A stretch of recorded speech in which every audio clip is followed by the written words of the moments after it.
नेहा सिंह राठौर बनाम अनामिका जैन अंबर। दोस्तों, नेहा सिंह राठौर जिसने कुछ ही सालों में लाखों दिलों पर राज किया, लेकिन सवाल यह है कि नेहा ने ऐसा क्या किया जो जनता की आवाज बन गई, और दूसरी तरफ अनामिका जैन अंबर क्यों सरकार की दरबारी बन गई। क्या है दोनों में फर्क, आइए जानने की कोशिश करते हैं।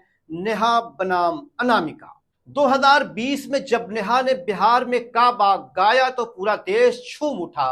ये सिर्फ एक गाना नहीं था, बल्कि बिहार की बेरोजगारी, भ्रष्टाचार और सिस्टम की खामियों पर एक तीखा तंज था। दोस्तों, नेहा की खासियत यही है कि वो हर मुद्दे को उठाती हैं। वह हर उस मुद्दे को उठाती हैं जो आम जनता के दिलो दिमाग में होता है, चाहे वो यूपी में कानून व्यवस्था का सवाल हो, एमपी में महाकाल लोग घोटाले की बात हो, या किसानों और महिलाओं के से जुड़ा मुद्दा हो। नेहा का अंदाज बिल्कुल देसी और बेबाक है। वह भोजपुरी में गाती है जो गांव गांव तक पहुंचता है। उनके गीतों में व्यंग होता है और सबसे बड़ी बात यह है कि उनके गीतों में सच्चाई होती है।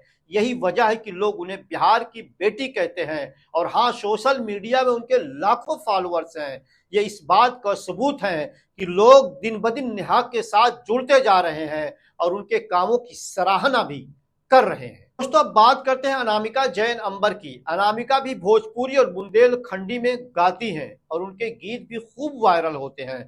लेकिन फर्क ये है कि अनामिका के गाने ज्यादातर सरकार की तारीफ में होते हैं। यूपी में बाबा हो या मामा मैजिक करते हैं, उनके गीत बीजेपी की उपलब्धियों की बखान करते हैं। अनामिका के गाने सुनकर लगता है कि वो सिर्फ एक तरफ का राग अलाप रही हैं। बुलडोजर, धारा 370 ये सब तो ठीक है, लेकिन बेरोजगारी, महंगाई और सिस्टम की खामियों पर वो हमेशा चुप रहती हैं। यही वजह है कि लोग उन्हें दरबारी कवि कहते हैं। जनता की नब्ज पकड़ने की बजाय सरकार की चाटुकारिता में अनामिका जैन अंबर लगी रहती है। दोस्तों, मैं आपको बताऊं कि नेहा क्यों छा रही हैं। क्योंकि वो डरती नहीं है, चाहे पुलिस का नोटिस हो, राजद्रोह का केस हो, नेहा सच बोलने से पीछे नहीं हटती। हाल ही में पहलगाम हमले पर उनकी टिप्पणी ने भले ही विवाद खड़ा कर दिया, लेकिन यह दिखाता है कि वो हर मुद्दे पर अपनी बेबाक राय रखती हैं और वही बोलती हैं जो उनका दिल कहता है, जो उन्हें सच लगता है।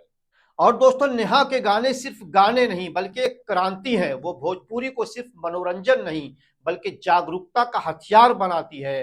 और सबसे बड़ी बात, वो जनता के दर्द को समझती है, ना कि सत्ता की चाटुकारिता करती है। यही फर्क है अनामिका और नेहा सिंह राठौर में। आपको क्या लगता है? क्या आपको लगता है कि नेहा हर उस मुद्दे को उठाती है जो देश का हर नागरिक सुनना और जानना चाहता है? जो आम जनता से जुड़े मुद्दे होते हैं उस पर नेहा सिंह राठौर बात करती हैं। और अनामिका जैन अंबर के बारे में जैसा कि कहा जाता है कि वो दरबारी कवि है, क्या वो हमेशा सरकार की चाटुकारिता करती रहती हैं? क्या आप भी मेरी इस बात से सहमत हैं? और अगर आप नहीं भी सहमत हैं या सहमत है तो अपनी राय कमेंट करके जरूर दें। और अगर ये वीडियो आपको पसंद आई हो तो लाइक शेयर भी जरूर करें। और अगर अभी तक आपने मेरे इस चैनल को सब्सक्राइब नहीं किया है तो इस चैनल को भी सब्सक्राइब जरूर करें।